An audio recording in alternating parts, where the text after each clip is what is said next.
बिस्मिल्लाहिर्रहमानिर्रहीम starting with the name of Allah which is specially merciful and entirely merciful. आज की जो हमारी वीडियो है वो है 9th class chapter number 3 dynamics में एक टॉपिक है first law of Newton.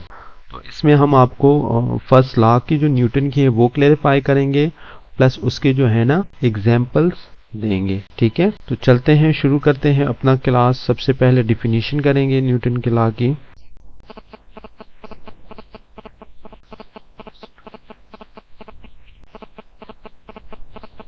According to definitions, जब नो एक्सटर्नल फोर्स हो, ठीक है, कोई बैरूनी कुव्वत ना हो, a body well remain in rest, अगर कोई बॉडी है वो रेस्ट पे पड़ी है, ठीक है, तो वो क्या करेगी, रिमेन्स इट रेस्ट, वो हमेशा के लिए रेस्ट में ही हालत हरकत नहीं करेगी, वो सुकून में रहेगी।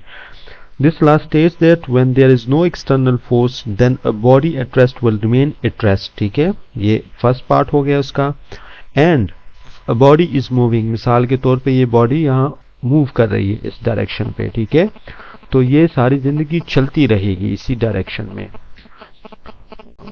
चलती रहेगी यूनिफॉर्म वेलोसिटी के साथ। ठीक है, जो बॉडी रेस्ट में है वो अपना रेस्ट कंटिन्यू करनी चाहेगी, और जो बॉडी हरकत में है तो वो हरकत में रहना चाहेगी जब तक क्या हो, जब तक इस पे कोई एक्सटर्नल फोर्स नजरअंदाज, मतलब कोई बैरूनी फोर्स इस पे अमल ना करे। ठीक है, जैसे कि मिसाल के तौर पे this law states that when there is no external force बैरूनी कुव्वत, then a body at rest will remain at rest and a body moving with uniform velocity will continue uniform motion। ठीक है, अगर इसकी मैथमेटिकल फॉर्म की बात की जाए तो इसकी मैथमेटिकल फॉर्म कोई खास नहीं बनती, जैसे कि यहाँ पे आप देख सकते हैं F is equal to external force अगर नहीं है, फोर्स जीरो है, तो क्या चीज, एक्सेलरेशन भी जीरो होगी। ठीक है, जब फोर्स एक बॉडी पे नहीं अप्लाई की जाएगी तो ना उसमें स्पीड पैदा होगी, ना उसमें वेलोसिटी पैदा होगी, और ना ही उसमें एक्सेलरेशन पैदा होगी।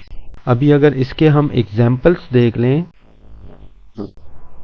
एक किताब है, ये एक मिसाल के तौर पे ये है एक टेबल, ठीक है, ये जमीन है, उस पे एक किताब पड़ी है। ठीक है, तो ये किताब जब तक इस पे पड़ी रहेगी तब तक पड़ी रहेगी जब तक कोई इसे वहां से उसकी लोकेशन को चेंज नहीं कर देता। ठीक है, जो चेंज करने वाला हाथ होगा इस पे, ठीक है, तो वो क्या होगा, ये हाथ जो है ना ये एक्सटर्नल फोर्स होगी। ठीक है, विदाउट अप्लाइंग फोर्स। ठीक है, ये उसका एक पार्ट की एक्सप्लेनेशन हो गई। दूसरे पार्ट की एक्सप्लेनेशन अगर आप देखें यहाँ पे, तो अगर मिसाल के तौर पे आप तमाम एक्सटर्नल फोर्सेस को हटा दें, जैसे कि है रेजिस्टेंस है, ठीक है, फ्रैक्शन है, ठीक है, ग्रेविटी है, और कौन सी है, एक्सेट्रा। ठीक है, इसको अगर आप हटा दें तो एक बॉल आप फेंके तो वो बॉल क्या होगी, जिंदगी भर क्या करेगी, सफर में रहेगी जब तक कोई एक्सटर्नल फोर्स इस पे अप्लाई ना करे।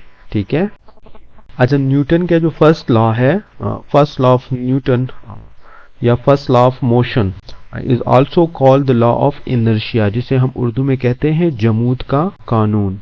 ठीक है, अगर इसकी बात की जाए, the property of a body which pose any change in its states और रेस्ट और मोशन इज कॉल्ड इनर्शिया।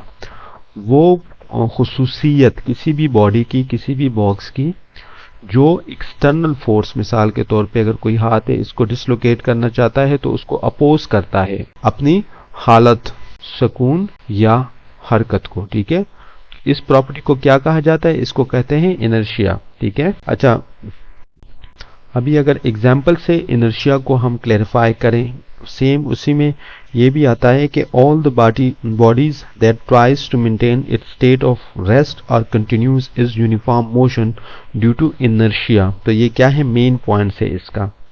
अभी अगर एग्जाम्पल्स आप देख लें यहाँ पे, तो ये आपके साथ रोजमर्रा होता है। ठीक है, आइंदा से आप इसको ऑब्जर्व कीजिएगा। जब मिसाल के तौर पे एक दरख्त है, ठीक है, यहाँ पे बना ले, अजीब सा दरख्त बना है लेकिन बन गया। ठीक है, इसमें अगर मिसाल के तौर पे ये फ्रूट लटक रहा है, तो आप इसे, इस ब्रांच को जैसे ही झड़केंगे, ठीक है, तो ये हरकत करेगा, जबकि ये जो है ना हालत सुकून में रहना चाहेगा, जिसकी वजह से ये ब्रांच से टूट जाएगा। When we give a sudden jerk to the branches of tree, the fruit comes down because the stem started motion, but the fruit remains at rest। ये हरकत में आ जाता है और ये क्या चाहता है, remains रेस्ट रहना चाहता है, तो ये जमीन पे गिराता है और हम उठा के इसको खा लेते हैं।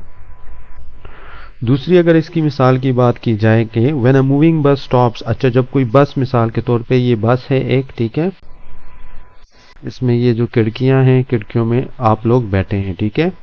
अच्छा ये जैसे ही स्टॉप करती है, थोड़ी सी मतलब ब्रेक लगाती है, तो क्या होता है इसमें,